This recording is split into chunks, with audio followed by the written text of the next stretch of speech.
Item ಯಾವುದೇ ಇರಲಿ try ಮಾಡಿ ಆಚಿ ಚಿಕನ್ ಮಸಾಲಾ. ಮಂತ್ರಾಲಯ ರಾಯರ ಮಠದ ಕಾರ್ಮಿಕರ ಶೆಡ್ನಲ್ಲಿ ಸ್ಫೋಟ ಆಗಿದೆ. ಭಕ್ತರ ವಸತಿ ಗೃಹಗಳ ಬಳಿಯಲ್ಲಿದ್ದಂಥ ಶೆಡ್ನಲ್ಲಿ ಸಿಲಿಂಡರ್ ಬ್ಲಾಸ್ಟ್ ಆಗಿದೆ. ವಸತಿ ಗೃಹಗಳ ಬಳಿ ಶೆಡ್ನಲ್ಲಿ ಸಿಲಿಂಡರ್ ಬ್ಲಾಸ್ಟ್ ಆಗಿರೋದು. ಸ್ಫೋಟ ಆಗ್ತಾ ಇದ್ದಂತೆ ಬೆಚ್ಚಿ ಬಿದ್ದು ಓಡಿದ್ದಾರೆ ಭಕ್ತರು. ಭಕ್ತರ ವಸತಿ ಗೃಹಗಳ ಪಕ್ಕದಲ್ಲೇ ಕಾರ್ಮಿಕರಿಗೆ ಶೆಡ್ಗಳನ್ನು ನಿರ್ಮಿಸಲಾಗಿತ್ತು. ಮಠದಲ್ಲಿ ಕೆಲಸಕ್ಕೆ ಅಂತ ಯುಪಿಯಿಂದ ಬಂದಿದ್ದಂತ ಕಾರ್ಮಿಕರು ಬ್ಲಾಸ್ಟ್ನಿಂದ ಮಠದ ಕಾರ್ಮಿಕರ ಶೆಡ್ಗಳು ಹೊತ್ತಿ ಉರಿದಿದ್ದಾವೆ. ಮಂತ್ರಾಲಯ ಪೊಲೀಸರಿಂದ ಕಾರ್ಮಿಕರಿಗೆ ಮಂತ್ರಾಲಯ ಪೊಲೀಸ್ನವರು ಕಾರ್ಮಿಕರಿಂದ ಮಾಹಿತಿಯನ್ನ ಸಂಗ್ರಹಿಸ್ತಾ ಇದ್ದಾರೆ. ನೋಡಿ ಹೆಂಗಾಗಿದೆ ಇಡೀ ಶೆಡ್ ಒಂಥರ ಸುಟ್ಟು ಕರಕಲಾಗಿರೋದು, ಒಳಗಡೆಯಿಂದ ಹೊಗೆ ಆವರಿಸ್ಕೊಂಡಿದೆ. ಸೊ ಈಗ ಬೆಂಕಿ ನಂದಿಸುವಂಥ ಕಾರ್ಯ ನಡೆದಿದೆ. ಅಗ್ನಿಶಾಮಕ ದಳದವರು ಬಂದಿದ್ದಾರೆ. ಬಟ್ ಅಲ್ಲೆಲ್ಲ ಸಾಕಷ್ಟು ಜನ ಭಕ್ತಾದಿಗಳು ಓಡಾಡುವಂಥ ಜಾಗ ಅದು. ಸೊ ಅಲ್ಲಿ ಈ ರೀತಿಯಾಗಿ ಆಗಿದೆ ಅಂತ ಅಂದರೆ ನಿಜಕ್ಕೂ ಕೂಡ ಇದು ಭಾಳ ಕೆಟ್ಟ ವಿಚಾರ. ಸೊ ಈ ರೀತಿಯಾಗಿ ಆಗಬಾರ್ದಾಗಿತ್ತು. ಯಾಕೆಂತಂದರೆ ಪ್ರತಿನಿತ್ಯ ಸಾವಿರಾರು ಸಂಖ್ಯೆಯಲ್ಲಿ ಅಲ್ಲಿ ಜನ ಬರ್ತಾ ಇರ್ತಾರೆ. ನೋಡಿದರೆ ಏಕಾಏಕಿಯಾಗಿ ಶೆಡ್ನಲ್ಲಿ ಕಾರ್ಮಿಕರಿರುವಂಥ ಶೆಡ್ನಲ್ಲಿ ಸ್ಫೋಟ ಆಗಿರೋದು. ಪಾಪ ಅಲ್ಲಿ ಯಾರಾದರೂ ಇದ್ದರೂ ಇಲ್ವೋ, ಇಲ್ಲದೇ ಇದ್ದಾಗ ಏನಾದರೂ ಆಗಿದೆಯೋ ಅಥವಾ ಇದ್ದಾಗನೇ ಆಗಿದೆಯೋ ಗೊತ್ತಿಲ್ಲ. ಅದ್ರ ಬಗ್ಗೆ ಹೆಚ್ಚಿನ ಮಾಹಿತಿ ಬೇಕಾಗಿದೆ. ಮಂತ್ರಾಲಯ ರಾಯರ ಮಠ ಅಂತ ಅಂದರೆ ಸಾಕಷ್ಟು ಭಕ್ತಾದಿಗಳು ಹೋಗ್ತಾರೆ. ಪ್ರತಿ ವರ್ಷ ಪ್ರತಿದಿನ ಇದ್ದೇ ಇರ್ತಾರೆ ಇಲ್ಲಿ.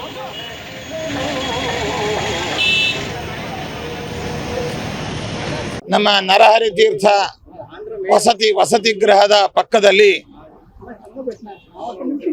ಬಿಹಾರ್ ಪ್ರಾಂತದಿಂದ ಆಗಮಿಸಿದಂತಹ ಫ್ಲೋರಿಂಗ್ ಮಂತ್ರಾಲಯ ರಾಯಚೂರು ರಸ್ತೆಯಲ್ಲಿ ನಮ್ಮ ನರಹರಿ ತೀರ್ಥ ವಸತಿ ಗೃಹದ ಪಕ್ಕದಲ್ಲಿ ಇರತಕ್ಕಂತಹ ಕೆಲವು ತಾತ್ಕಾಲಿಕ ಶೆಡ್ಗಳಲ್ಲಿ ಬಿಹಾರ ಮತ್ತು ಇತರ ಪ್ರಾಂತಗಳಿಂದ ಉತ್ತರ ಪ್ರದೇಶ ಭಾಗದಿಂದ ಆಗಮಿಸಿ ಇಲ್ಲಿ ಬಹುದಿನಗಳಿಂದ ಅನೇಕ ಕಟ್ಟಡಗಳ ಫ್ಲೋರಿಂಗು ಮತ್ತು ಫಾಲ್ಸ್ ರೂಫಿಂಗು ಈ ಮೊದಲಾದ ಕೆಲಸಗಳಿಗೋಸ್ಕರವಾಗಿ ಆಗಮಿಸಿದಂತಹ ಗುತ್ತಿಗೆದಾರರು ಅಲ್ಲಿ ಕೆಲಸ ಮಾಡುವವರಿಗೆ ತಾತ್ಕಾಲಿಕ ಮಂತ್ರಾಲಯ ಮಠದ ಪಕ್ಕದಲ್ಲಿ ಅಗ್ನಿ ಅವಘಡ ನಡೆದಿರುವಂತದ್ದು ಇವತ್ತು ಏನು ನಿಮ್ಗೆ ಒಂದೊಂದಾಗಿ ತೋರಿಸ್ತಾ ಹೋಗ್ತೀನಿ. ಮಂತ್ರಾಲಯ ರಾಯರ ಮಠ ಪಕ್ಕದಲ್ಲಿ ಏನು ಟೈಲ್ಸ್ ಮತ್ತೆ ಬಂಡೆಗಳ ಕೆಲಸಕ್ಕೆ ಬಂದಿರುವಂತ ಉತ್ತರ ಪ್ರದೇಶದ ಏನು ಜನರು ಇರುವಂತ ಒಂದು ಶೆಡ್ಗಳಲ್ಲಿ ಸಂಪೂರ್ಣವಾಗಿ 8ರಿಂದ 10 ಶೆಡ್ ಇರುವಂತದ್ದು. ಆದ್ರೆ ಏನು ಬಿಸಿಲಿನ ತಾಪಮಾನಕ್ಕೆ ಒಂದು ಏನೋ ಇದು ಗ್ಯಾಸ್ ಲೀಕ್ ಆಗಿ ಒಂದು ಶೆಡ್ಡಿನಲ್ಲಿ ಕೂಡ ಅಗ್ನಿ ಅವಘಡ ನಡೆದಿದೆ ಎನ್ನುವಂಥದ್ದು ಮೇಲ್ನೋಟಕ್ಕೆ ಪ್ರಾಥಮಿಕವಾಗಿ ತಿಳಿದು ಬರ್ತಾ ಇರುವಂತದ್ದು.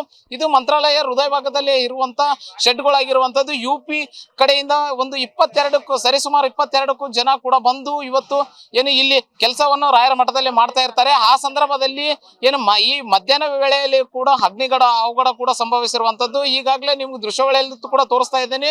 ಏನು HP ಇಲ್ಲಿರುವಂತ ಗ್ಯಾಸ್ ಸಿಲಿಂಡರ್ ಅನ್ನು ಕೂಡ ಒಳಗಡೆ ಇರುವಂತ ಸಿಲಿಂಡರ್ ಗಳನ್ನು ಕೂಡ ಈಗಾಗಲೇ ಒಂದು 2-3 ಬ್ಲಾಸ್ಟ್ ಕೂಡ ಆಗಿದ್ದಾವೆ. ಇನ್ನು ಬ್ಲಾಸ್ಟ್ ಉಳಿದಂತ ಸಿಲಿಂಡರ್ ಗಳು ಕೂಡ ಏನು ಅಲ್ಲಿರುವಂತ ಸಿಬ್ಬಂದಿಗಳು ಕಾರ್ಯಾಚರಣೆ ನಡೆಸಿ ಆ ಸಿಲಿಂಡರ್ ಗಳನ್ನು ಕೂಡ ಏನ್ ಬ್ಲಾಸ್ಟ್ ಆಗದಂತೆ ಹೊರಗೆ ತೆಗೆಯುವಂತ ಕಾರ್ಯ ಕೂಡ ಮುಂದಾಗಿದ್ದಾರೆ. ಇಲ್ಲಿರುವಂತ ಶೆಡ್ಗಳು ಸಂಪೂರ್ಣವಾಗಿ ಎಲ್ಲ ಕೂಡ ಏನು ಬ್ಲಾಸ್ಟ್ ಆಗಿರುವಂತದ್ದು. ಇನ್ನು ಉಳಿದ ಸಿಲಿಂಡರ್ ಗಳು ಕೂಡ ಬ್ಲಾಸ್ಟ್ ಆಗುತ್ತೆ ಎನ್ನುವಂತ ಮುನ್ನೆಚ್ಚರಿಕೆಯಿಂದ ಇಲ್ಲಿರುವಂತ ಸಿಬ್ಬಂದಿಗಳು ನೇರವಾಗಿ ಬಂದು ಆ ಸಿಲಿಂಡರ್ ಗಳನ್ನು ಕೂಡ ತೆರವು ಕಾರ್ಯಾಚರಣೆಗೆ ಮುಂದಾಗಿದ್ದಾರೆ. ಇದರಿಂದಾಗಿ ಏನು ಇಲ್ಲಿವರೆಗೂ ಕೂಡ ಯಾವುದೇ ಒಂದು ಅಗ್ನಿ ಅವಘಡದಲ್ಲಿ ತೆರವುಗೊಳಿಸಲು ಕೂಡ ಮುಂದಾಗ್ತಾ ಇರುವಂತದ್ದು.